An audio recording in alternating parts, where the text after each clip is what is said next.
Ladies and gentlemen, welcome to the North American Tag Team. You've probably been seeing me spam shorts on it all week, announcing teams, wondering what in the world is going on. I've got all the information you need to know right here because yes, in just 3 days on Thursday, January 28th, with the beginning of the new season, we are having a tournament. Never thought I'd see the day where I'm actually running a League of Legends tournament in some capacity. Not that you really have to do much, to be very clear. It's more just buy-in from everybody else, but it's wild that it's kind of gotten to this point. I'm kind of nervous a little bit because now it's like putting money where your mouth is in terms of driving hype for this league. But what is it? For those of you that might be out of the loop that have not seen the announcement for the new season, starting on Thursday when season 2026 comes out, duo queuing will be back for high elo players, which means yes, all the pros could, in theory, partner up and play together. And what's the one complaint that we always hear from pros whenever they're playing solo queue? Oh, well, the quality of solo queue sucks. There's not enough people playing.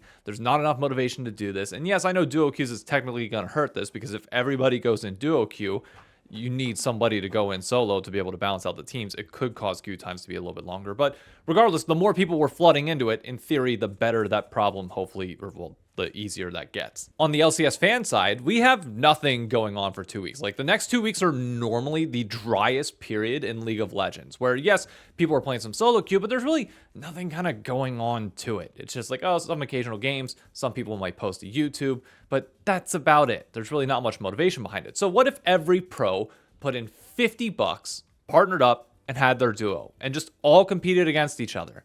Well, that's the North American Tag Team. It's quite literally, they all just go play solo queue, and the highest ranks will win. And I'm a big fan of not giving out like lower prizes, so it quite literally is second place gets their money back, gets $100, and first place takes everything else. And the other positive thing about this is that we do have a tournament going on besides this in rivalry. This is the one being done by Solar Baka that is putting up EU versus NA streamers, and whichever conglomerate can get the highest amount of ELO wins for their region, as well as like an individual prize. But the difference and the reason why pro players are not in this is because pro players realistically can't compete with streamers. They cannot compete with people who have 24/7 the ability to just grind the game.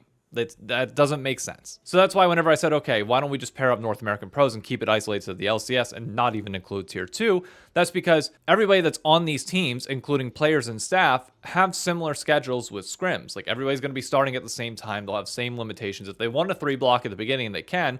I don't know if that's necessarily worth it to start. Like solo queue is probably going to be a pretty good answer. And it's better content, which you're not going to be able to do once you get into the actual haul of the season. So this feels like a good start, but it lets them do their own separate thing while still engaging with the other one as well. So there's going to be a ton of content available for folks for the first month before we even lead up to the LCS, in hopes, obviously, that this promotes it and we gain more viewership for the LCS because people are aware that it's coming back and gets players out of their bubble and streaming a little bit more. So again, positives all around. So let me introduce you to the teams that will be taking the Rift on January 8th as of the time of recording this video, because I do have to put this out on Monday. The cinematic comes out on Wednesday, so my reaction to that is going to be like that video, and then everything kicks off on Thursday. So I'll have another video on Friday, but for now, this is everybody that's here. The first team to submit was actually Dignitas. You got Palafox and you have XU. So for those of you that don't know, that is the mid-jungle duo for Dignitas this upcoming year.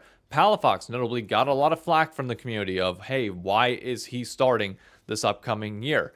Now he gets the chance to prove himself and write his own narrative, and if he's streaming alongside that, can tackle community questions. Like for all the people that are saying, oh, why would he get a start? Say that to his face. Watch what he'll say. I want this man to bounce back more than anything this year, and a great start in solo queue and like really kind of popping off against some of the other mid laners that are in this tournament would go a really long way, especially whenever he was on record talking over the last 2 years of like, hey, I just need to grind the game more.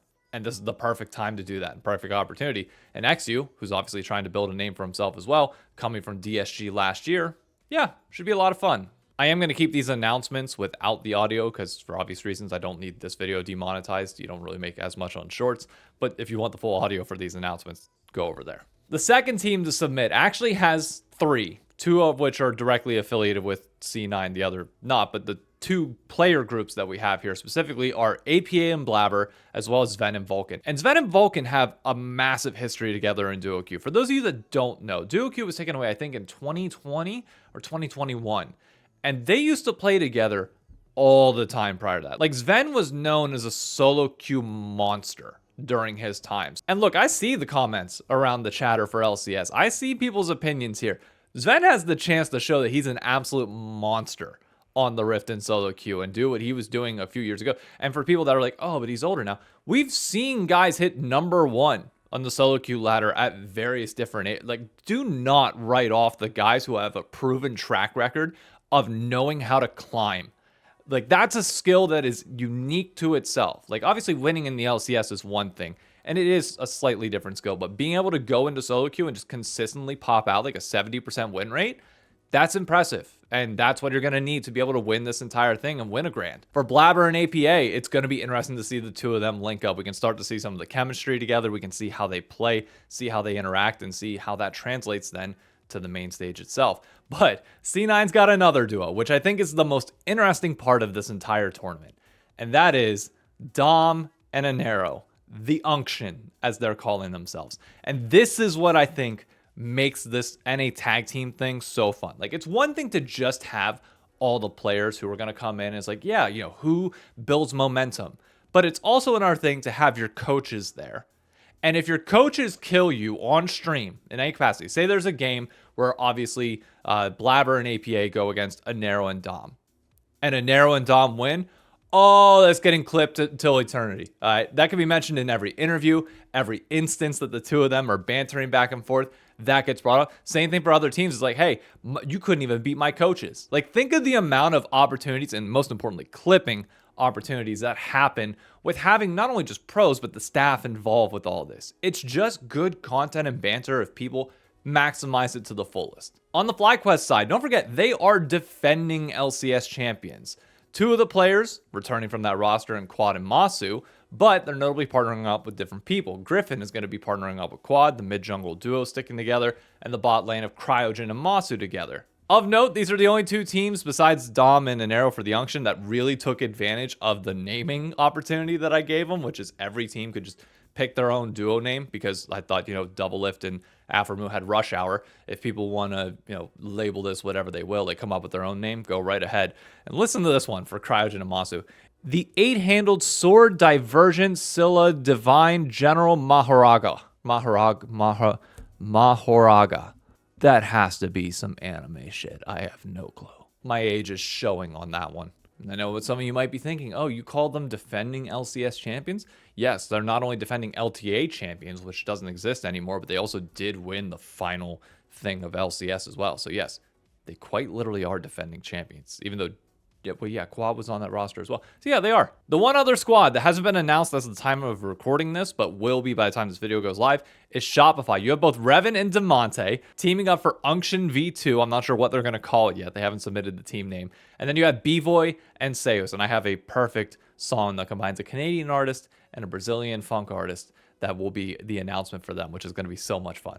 DSG has notably also submitted their payment, but they have not submitted the team yet because they don't know exactly who's going to be here to be able to play in this, which brings up the final thing of this. I know what many of you are thinking. There's not a single top laner on this list yet, which, yes, I kind of figure might happen because obviously mid-jungle duos are going to want to play together, bot lanes are going to want to play together, and top lane can kind of just be in an island on its own, which is where I figured the coaches would come in more so than playing with themselves, but I'm happy that they're playing with themselves. Pause. What the hell? But the thing I will note is that top lane, well, I mean, Fudge is Australian, so I'm assuming he's back home in Australia, but like, it is the most heavily imported role in this league, right? You got Thanatos, Photon, Castle, Impact, you have Morgan, who are all Korean. You have Gakos, who's Turkish. You have Fudge, who's Australian, and then Zamudo, who's Canadian. All of them might be coming back into the States a little bit later than everybody else. So there's a clear world where the visa issues that like have affected lock-in tournament in the past are more affecting that here in top lane or ability to play in this. But also, I mean, they could just also roll swap and play with each other. We haven't had a single person kind of cross team lines yet, which I was wondering if it would happen. So far, it hasn't. But regardless, I'm beyond happy with the turnout that we have so far. Nobody from Sentinels has said anything yet, hoping they get in it. I know Toad mentioned with Lion that they're looking at something possible, or like he passed on the word. I don't know if they're actually going to get a team in or not. But regardless, this should be a fun event for all of us to be held over. during the time of which there's normally nothing happening. Like, we're all excited for the new season. I'm going to be playing the game alongside all of you. The content schedule is going to be pretty simple for this. Players just got to stream. All right. I'm going to talk about the highlights and the leaderboards as we have them on our own website and kind of talk through some of the combos that we're seeing, some of the OP champions that have arose over the last 48 hours of me showing it, who's been rising, who's been falling, who hasn't played all that much. Like, I want to track all of this. And it kind of helps paint a picture of what we could possibly expect going into the year, at least from the fan side, but it's just good content. So yeah, that's the North American Tag Team event introduction. Again, it will all kick off on Thursday. The second the new season hits, everybody's rank gets reset, and everybody is just off to the races. They have until January 17th at 12 p.m.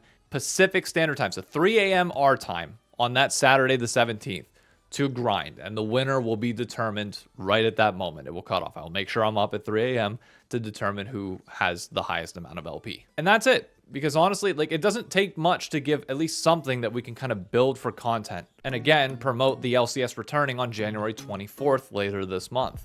Now it's just on players to stream, put out some content, and obviously we'll continue the conversation here. So I'll have daily shorts updates, YouTube videos on my normal cadence, and I'll see you all on Wednesday for the cinematic reaction, and the day after, where we officially kick this entire thing off. Thank you to all the players who signed up. Good luck with everything. If you need anything, obviously feel free to shoot me a DM. You all have me added on Discord. Same thing for the people watching this. If you have any questions at all, put them down below. I'll answer them. I'll make sure I get around to it. But it really just is an opportunity for everybody to create content. What more could you ask for?